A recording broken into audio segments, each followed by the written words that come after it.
আলহামদুলিল্লাহ ওয়াসসালাতু ওয়াসসালামু আলা রাসূলিল্লাহ ওয়া আলা আলিহি ওয়া সাহবিহি ওয়া মাওলা আম্মা বা'দ।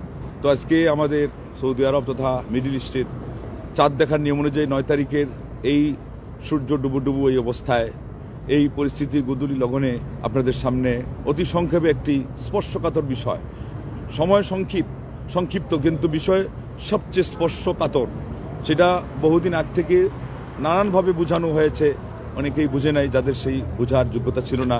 আজকে আমাদের দোরগোড়ায় এসে এটাই হাজির হয়েছে। আমরা আপনাদেরকে এই আশঙ্কার কথাই বলেছিলাম যে যেটা আপনারা দেখছেন ভালো দিকটা থেকে ভালো আদায় করার চেষ্টা করেন, কিন্তু সাবধানে আপনারা থাকবেন। আজকে কেন বাংলাদেশের ঢাকাতে জাতিসংঘের অফিসের প্রস্তাব কেন আনা হলো, এটা হলো আপনাদেরকে বুঝতে হবে যে এখন আমরা আগে যেমন আমাদের দেশে রকে একেবারে নাকের ডগায় রেখে দেশের সকল তথ্য পরিবেশন করার ব্যবস্থা দেশ করেছিল, মানে জাতির সেই যারা কর্ণধার দাবি করে তারাই করেছিল, তাদের কোন স্বার্থে তারা করেছে তারাই জানে। আর সেই সাথে প্রত্যেকটা যত ধরনের এখানে আপনাদের ক্রাইম হয়েছে, যত ধরনের সন্ত্রাসমূলক যত হত্যাযোগ্য সহ সবগুলো যে আপনার দুর্ঘটনা ঘটেছে সবগুলোতে শেষে দেখা গেছে যে তাদের সাথে হয় সরাসরি আর না হলে পরে সে ভিতরে জড়িত ছিল। তো আজকে এর চেয়ে আরো আন্তর্জাতিক গ্যাং, আন্তর্জাতিক তাদের সেই ইস্যু এবং এজেন্ডা বাস্তবায়ন করার যে আসল হুতা সারা বিশ্বের মধ্যে এগুলো লাগিয়ে রেখেছে, সে হলো জাতিসংঘ। লা ইলাহা ইল্লাল্লাহ। তারা এখন ঢাকাতে অফিস করবে, কারণটা কি? এটাকে আরবিতে বলা হয় বেতানা। এই বেতানা সম্পর্কে আল্লাহ পাক কোরআনুল কারীমে বলেছেন যে ইয়া আইয়ুহাল্লাযীনা আমানু লা তাত্তাখিযু বিতানাতান মিন দুনিকুম লা ইয়ালুনাকুম খাবালা। হে মুমিন সম্প্রদায়, তোমরা তোমাদের ব্যতি রেখে কাউকেই তোমাদের এই ধরনের বন্ধু, এই ধরনের গোপন রহস্য যে ধারণ করবে এগুলো জানবে আর তোমাদেরকে ওই উপদেশ দিবে বলে বা সৎপরামর্শ দিবে বলে যাকে বলা হয় আপনার উপদেষ্টা, কনসালট্যান্ট, এইভাবে তোমাদের ছাড়া সে ইহুদি হোক, খ্রিস্টান হোক, বৌদ্ধ হোক, নাস্তিক হোক, হিন্দু হোক, মুশরিক হোক, পৃথিবীর যে কেউ হোক, সে মুসলমান না, এমনকি নাম কেউ আসতে মুসলমান হলে হচ্ছে না, নাম সর্বস্ব মুসলমানরা আরো বেশি করে, তার মানে বলতে হবে মুনাফিক যদি হয় তাইলে সেটা আরো না। আল্লাহ বলছেন তাদেরকে তোমরা এই বেতানার শাব্দিক করতে বাংলাতে আপনি কি বলবেন, আমি যেটা বুঝেছিলাম আপনি সেটাই বুঝেন, তার মানে আপনার বিশেষ পরামর্শদাতা। এবং আরো আগে সে হবে আপনার সকল গোপন রহস্য সম্পর্কে অবগত। লা ইলাহা ইল্লাল্লাহ। এটা কাকে মানুষ দেয়? এই তথ্য মানুষ কাকে দেয়? যাকে সে বিশ্বাস করে। তো আমাদের শত্রুদিকে আপনি বিশ্বাস করবেন কিভাবে? আল্লাহ এই জন্য এক বাক্যে বলেছেন মিন দুনিকুম, তোমরা ছাড়া আর কেউ, যাতে কেউ না বলতে পারে যে না ওরা বেশি খারাপ, ওরা একটু কম খারাপ। কোরআনে তো আল্লাহ পাক বলছেন যে তোমাদের কাছে তারা ভালোবাসার দিক থেকে খ্রিস্টানরা আর মুশরিকরা আর ইহুদিরা হলো সবচেয়ে শত্রু, তাইলে ওইটা বাদ দিয়ে এটাকে তোমরা অন্তরঙ্গ বন্ধু বানাও, অথবা তোমাদের গোপন রহস্য এগুলো সম্পর্কে অবগত হয়ে পরামর্শ তথা বানাও। না, আল্লাহ বলছেন যেটাই হবে মুসলমান ছাড়া। আমি বরং এটাও বললাম যে নাম কেউ আসতে মুসলমান হলে হবে না, সে প্রকৃত মুসলমান ছাড়া, মুসলমানদের শুভাকাঙ্ক্ষী ছাড়া যেই হবে সে এখান থেকে বাদ যাবে। বলছেন আল্লাহ পাক লা ইয়ালুনাকুম খাবালা, কেননা তারা তোমাদের ক্ষেত্রে তাদের অনিষ্ট তোমাদের মধ্যে ঢুকিয়ে দেওয়ার ক্ষেত্রে সামান্যতম ত্রুটি করবে না।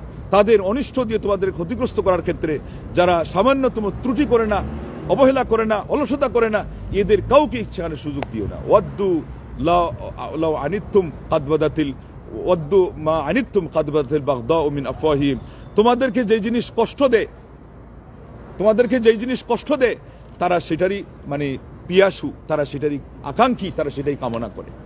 যেই জিনিস তোমাদেরকে কষ্ট দেয় তারা সেইটার জন্য খুব বেশি লালায়িত থাকে, তার মানে তারা বাহ্যত তোমাদের বন্ধুত্ব দেখায় আর ভিতরে প্রকৃত অর্থে তোমাদের কষ্টের কাজ তারা চায় যে কষ্ট কিভাবে চাপিয়ে দেওয়া যায়। কাদ বাদাতিল বাগদাউ মিন আফওয়াহিম। আল্লাহ বলছেন তাদের মুখ থেকেই তো শত্রুতা প্রকাশ পেয়ে গেছে। এরপরে বলছেন ওমা তুখফি সুদুরুহুম আকবার। এই শব্দটা ভালো করে চিন্তা করেন, এবং এটা হলো আল ইমরানের 158 নম্বর আয়াত, ভালো করে খেয়াল রাখেন। আল্লাহ বলছেন তাদের অন্তর যা গোপন রাখে সেটা আরো মারাত্মক, আরো জঘন্য, আরো ভয়ানক এবং ভয়াবহ। কাদ বায়্যানা লাকুমুল আয়াত ইন কুনতুম তা'কিলুন। আমি আল্লাহ তোমাদেরকে সুস্পষ্ট নিদর্শনাগুলো বিশদভাবে বলে দিয়েছি, যদি তোমরা বুদ্ধি রাখো, বুঝতে পারো, জ্ঞান থাকে তোমাদের, যদি কাণ্ড জ্ঞান হয়। লা ইলাহা ইল্লাল্লাহ। আল্লাহ রাব্বুল আলামিন যেন আমাদেরকে বুঝদান করেন। হাদিসের মধ্যে এসেছে মা বাআসাল্লাহু মিন নাবিয়্যিন ওয়ালা ইস্তাখলাফা মিন খলিফাতিন। দেখছেন অবস্থা, এইটার সাথে সম্পর্ক আছে। আল্লাহ পাক যত নবী নাজিল করেছেন অথবা যত খলিফা আল্লাহ রাব্বুল আলামিন আমাদেরকে উপহার দিয়েছেন, ইল্লা কানাত লাহু বিতানাতান, তার জন্য দুইজন এই ধরনের গোপন রহস্য যারা অবগত সহ যে ধরনের আমরা যাকে বলি উপদেষ্টা এরা ছিল। বিতানাতুন এক প্রকার সেই উপদেষ্টা এটা ছিল তা'মুরুহু বিল মা'রুফ ওয়া তাহুদ্দুহু আলাইহি। আমি আজকে ওই পরিভাষা ব্যবহার করতেছি, হতে পারে তারা ওই পরিভাষা ব্যবহার করে না, কিন্তু তাদেরকে দিয়ে ওই কাজ নেওয়া হয়। আপনি এটাকে বলেন যে গোপন রহস্য যাকে দেওয়া হয় এবং অথবা যাকে আমরা বিশ্বস্ত বন্ধু হিসাবে নেই অথবা উপদেষ্টা, যেটাই আপনি নেবেন। এটা একটা থাকে ভালো, সে সৎ কাজের দিকে নির্দেশ দেয় এবং এখানে উৎসাহ যোগায়। আরেকটা হলো তা'মুরুহু বিশ-শাররি, যেটা মানুষকে অনিষ্টের কথা নির্দেশ দেয় এবং তাহুদ্দুহ এবং তাকে ওই দিকে উৎসাহ যোগায়। ফাল মাসুম মান আসামাহুল্লাহ, এর থেকে মুক্তি পায় কেবলমাত্র যাকে আল্লাহ রাব্বুল আলামিন হেফাজত করেন। বুখারী শরীফের 6611 সিরিয়াল এই হাদিস। আমাদের অনেকের হয়তো ধারণাই নাই যে এইগুলো শব্দ যেটাই হোক, কিন্তু এই বিষয়ে কোরআনেও আলোচনা আল্লাহ পাক করেছেন। এই বিষয়ে নবী মুহাম্মদ রাসূলুল্লাহ সাল্লাল্লাহু আলাইহি ওয়াসাল্লাম থেকে আপনারা শুনলেন, বুখারী শরীফের হাদিসও আসছে। সৌদি আরবের সহ আমার মনে হয় বিভিন্ন খুতবার মিম্বরে শুক্রবারে যারা খুতবা শুনেন মনোযোগ দিয়ে আপনারা শুনে থাকেন, অরজুকুল বিতানাতাস সালিহা, আল্লাহ তুমি আমাদের এই বাচ্চাকে এই করো সেই করো বলে দোয়া করার পরে তারা শেষে কি বলে? তার জন্য একজন শুভাকাঙ্ক্ষী, তার জন্য একজন অন্তরঙ্গ বন্ধু, তার জন্য একজন এমন উপদেষ্টা তুমি তার ভাগ্যে জুটাও যে ব্যক্তি তুইনুহু আলাল খাইর, যে ব্যক্তি যেই মানুষটা তাকে ভালো কাজে সহযোগিতা করবে এবং খারাপ কাজ থেকে বিরত রাখবে। আল্লাহু আকবার, কত বড় কথা এই বিতানাতু খাইরিন ও বিতানাতু শাররিন অথবা বিতানাতু সু, এই দুই প্রকারের যে আমাদের দুনিয়াতে ব্যক্তি জীবনও কারো আছে। আপনি যাকে কনসালটেন্ট বানিয়েছেন, যার সাথে আপনি পরামর্শ করেন, সুখে দুঃখে আপনার সকল গোপন কথা বলেই তো তারপরে তার কাছ থেকে আপনি সেটা নেওয়ার চেষ্টা করেন পরামর্শ, আবার সে পরামর্শ দাতা সাজে। কিন্তু এই লোকটা কে? এটা কি ভিতরে ভিতরে আপনার শত্রু কিনা? আপনারা কিছুদিন আগে শুনেছেন যে ফ্রান্সের একজন মহিলা কি করেছে, কন্ট্রাক্টি বিয়ে করার মাধ্যমে ইরানের সকল নেতাদের কাছ থেকে ইরানের সকল তথ্য দিয়েছিল এই ইসরায়েলকে। প্রথম দিনেই এবং সবচেয়ে বেশি ক্ষতি করেছে কে? এই যে বিতানাতু সু, এই মহিলা যে তথ্যগুলো উদ্ঘাটন করেছে তাদেরকে সংবাদ পরিবেশন করেছিল এটার মাধ্যমে।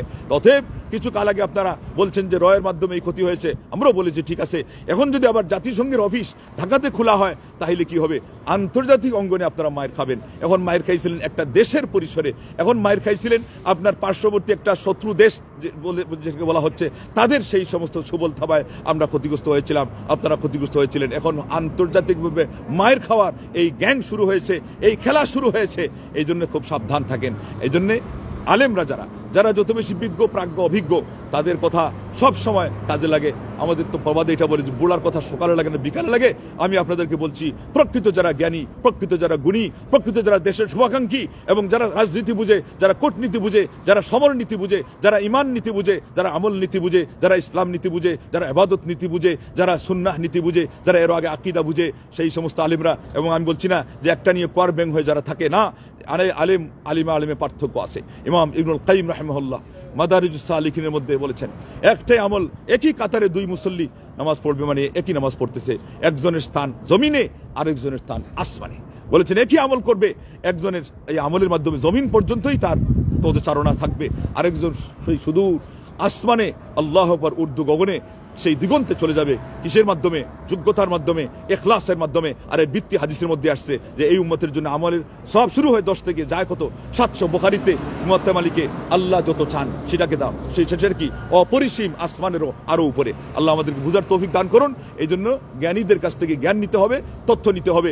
আর আবেগে পড়ে আজকে আমরা যেভাবে হুলি খেলায় মেতে উঠেছি, এইভাবে যে কোনো পক্ষকে একভাবে অন্ধভাবে এইভাবে নিয়ে মেতে ওঠা যাবে না। এটার কারণে দেশ এবং জাতি ক্ষতিগ্রস্ত হতেই পারে। আল্লাহ পাক আমাদেরকে বুঝার তৌফিক দান করুন, আমাদেরকে দেশ ও জাতির শুভকামনা এগিয়ে আসার তৌফিক দেন। এবং যারা আসলেই শুভাকাঙ্ক্ষী, যারা আসলেই বিজ্ঞ প্রাজ্ঞ অভিজ্ঞ, সেই সমস্ত মানুষদের হাতে আমাদের নেতৃত্ব আল্লাহ তুলে দেন। যে একজন ন্যায়পরায়ণ শাসক আল্লাহ আমাদেরকে উপহার দেন, বলুন আমিন। ওয়া আখিরু দাওয়ানা আনিল হামদুলিল্লাহি রাব্বিল আলামিন। আসসালামু আলাইকুম ওয়া রাহমাতুল্লাহি ওয়া বারাকাতুহু।